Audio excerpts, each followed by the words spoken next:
So, welcome to this course about healthy couple communication. Today, we're going to learn about Imago Dialogue.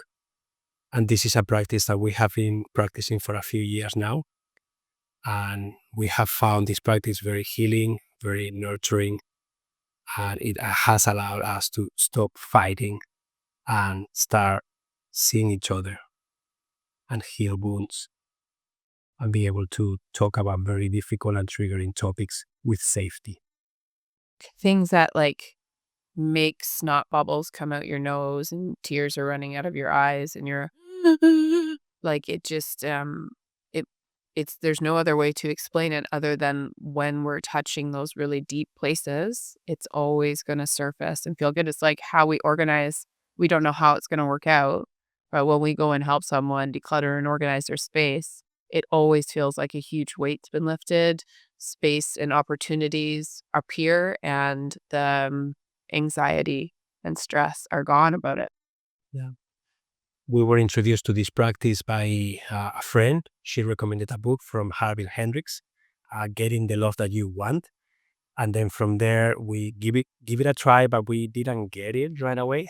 No, I don't think we understood anything about it, but it did stay in our mind that that was something that they were doing. Yeah, it stayed in our mind. And it wasn't until after when we started doing a couples workshop with John Wyland called Depth and devotion. Depth and Devotion.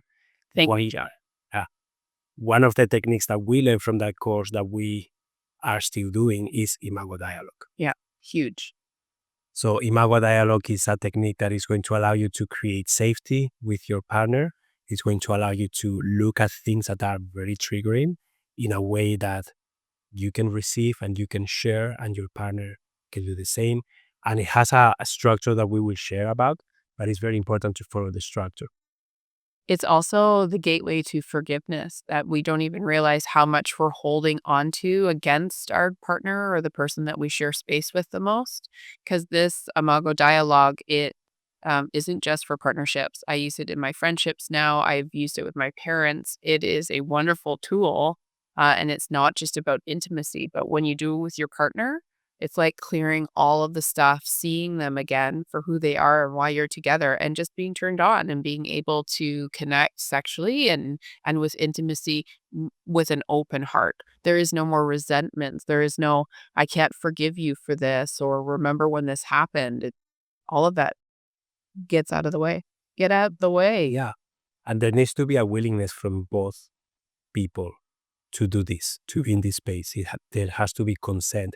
But it is true, as Samantha says, that you can take this structure and you don't have to tell people what you are doing, but you can use pieces of this structure with anyone, really.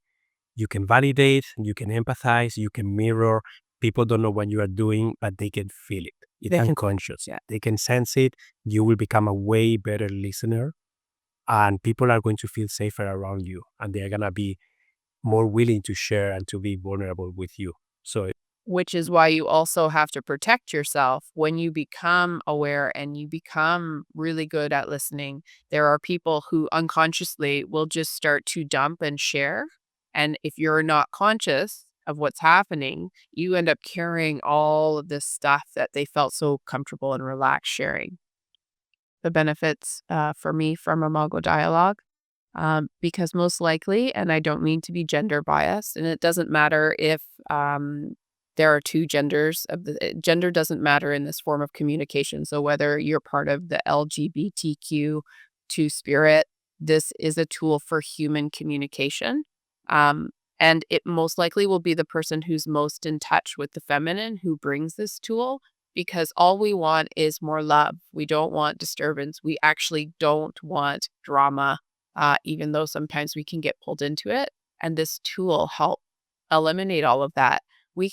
One of us is conscious enough at any moment now that as soon as something turns crunchy, prickly, like, ooh, like that doesn't feel good, somebody's conscious and somebody's calling dialogue. So we just don't wound each other anymore. Because I don't know if you can relate to being hurt by something your partner said, or being not seen, and any of those kinds of things that need to be validated and not receiving it. Imago Dialogue clears all of that. Yeah, it creates a structure for safety. Many times we start having a conversation, we are talking about something, and all of a sudden one of us feels triggered to the point that it does he or she, me or her, we don't feel safe anymore. So we have to be conscious enough to say safety. I need to call a dialogue. I cannot keep going like this because I'm being hurt and this is not going to go anywhere nice. So that's when an Imago Dialogue comes into place. Imago Dialogue is going to allow you to uncover patterns, uncover unconscious ways of behaving that most likely you are carrying from your infancy, from your childhood. Maybe you saw these patterns with your parents, with the people who raised you, with the environment around you, and you have been repeating those patterns until now, and you are projecting these things into everybody around you. So, Imago Dialogue is a beautiful healing opportunity to uncover these things, to look at them, to become aware of them, to accept them, to forgive, and then to transform them into something different. It's a very beautiful tool, very powerful. It's very difficult. It's a big challenge, um, and definitely knowing all the steps that we're gonna share just about how setting it up yourself up for success using a structure. It's been 4 years. You said a few years, but it's been 4 years. It was right at the beginning of, lockdown that we joined the John Wyland program. We printed off the resources, we followed the structure, we used a timer because it was so hard to sit with one another and stare into each other's eyes and be able to let go, because the letting go, it's like, um, if you believe in stuck energy, like the tears, the sounds, the words coming out, the release of the things that you've been holding on to and maybe too afraid to share. And like we said, since childhood. So all of the things that attracted us together become all of the things that want to push us apart. And the dialogue helps resew all of that in a really beautiful way. And then I just know so much more about Emilio. I've been with him for um, since 2011, Mm. so 13 years. And there were things that I'm still learning new things about him that I thought, oh, there's no story I don't know about him. And it's like, wow, it opened up a whole nother can of information about this person. And that feels really good. And sometimes we learn about ourselves. Sometimes just bringing this to the dialogue, being able to voice things out, being able to be witnessed by someone else in your story, in your feelings, in your emotions, allows you to go deeper. And sometimes I learn something about myself that I didn't know it was there. I didn't know why I did something. I didn't know why I reacted to this situation this way. And every time we do a dialogue, majority of the times, I learn something about myself. I learn something about her. And when that happens, it's going to change the way we show up for each other. It's going to change the way we show up for ourselves. It's going to uncover that can, and it's going to allow us to have opportunities to change, opportunities to transform if we choose to. So this Imago Dialogue goes hand in hand with inner child work, with shadow work, with any of this somatic therapy also. Any expression of these emotions is welcome in this dialogue. Sometimes you can cry, you can sweat, you sometimes we hold space for a tantrum, and we may scream or hit a pillow or do something to move that energy. So it's a container that you can bring in whatever you want, really.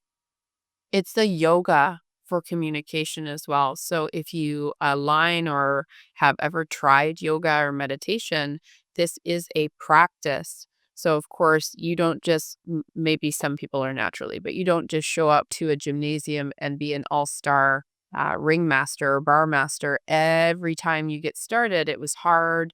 You fell down. You got back up. You tried again. You tried again. Tried again, and the next thing you know, you're at the Olympics. That's what this is like. It's gonna feel really uncomfortable. It's gonna be repulsive maybe.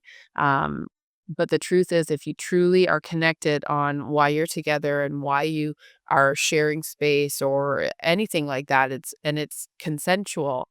This is just such a beautiful tool to help bring you back together to that like energy of when you first met, that attraction and that connection. Yeah, and this is all about your nervous system. As Samantha says, this is the yoga of communication because one thing is the theory and the steps that logically you have in your mind that you are going to follow.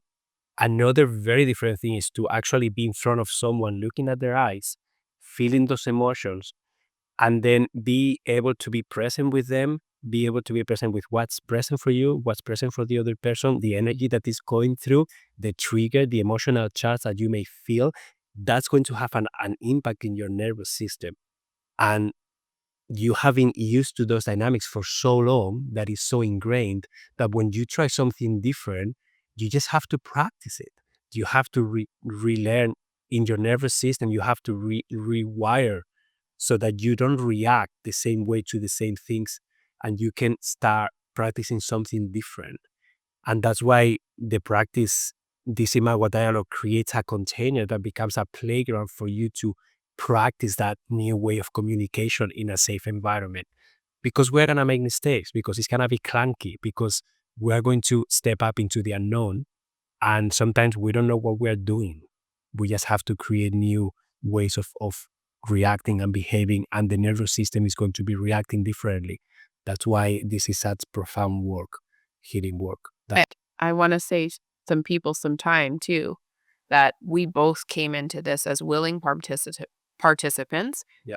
Maybe it doesn't matter. Maybe someone is kind of dragging the other, saying this is going to be good for us. I want us to try this, and one person's resistant. I do want to share that if you're both here, if the partnership is watching this together, you're already winning. Mm. You're already gonna make it. It's if you're here by yourself and you're watching this and your partner refuses to watch this, consider who you are spending and sharing everything with. If they can't show up for you, if they can't come to the table and say, "Yeah, I do wanna communicate better with you because I love you and I don't want to hurt you anymore." It's gonna be hard, but we're gonna do it together. Yeah. And sometimes it takes one person to get started too, so that they can evoke something different in the other person. Sometimes one person is more conscious, more willing, more skilled, more emotionally mature, however you want to call it. And then that person can take this information and can get started also doing this. We start telling the partner we're doing an Imago Dialogue because that's a lot of pressure. And you can start mirroring, you can start validating, you can start empathizing, and then you will start noticing what happens. And as Samantha says, sometimes us changing is going to have a huge impact on the other person. So it's very easy to point the finger, but when you start changing yourself, you are going to start evoking change around you.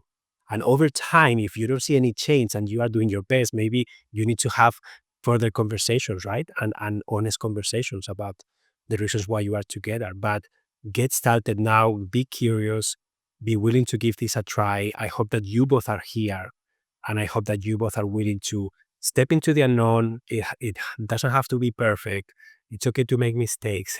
We didn't make it the first dialogue. It was a disaster. I couldn't hold my presence. I couldn't look at her. I was crying.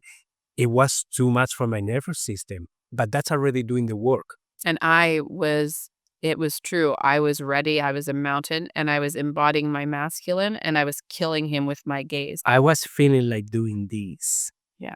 All the time because I was feeling like very attacked, and she was really ready for me to show up. But it was too intense for me. It's like my electrical wiring in my nervous system was like exploring some energy, and I couldn't handle it. But the fact that you are here, the fact that I was even showing up for that, that's already practice. And every time you show up, it's gonna get better. So please be patient, be curious, be present with what is, and be willing to have fun and discover more about each other and about yourself. See you in the next one.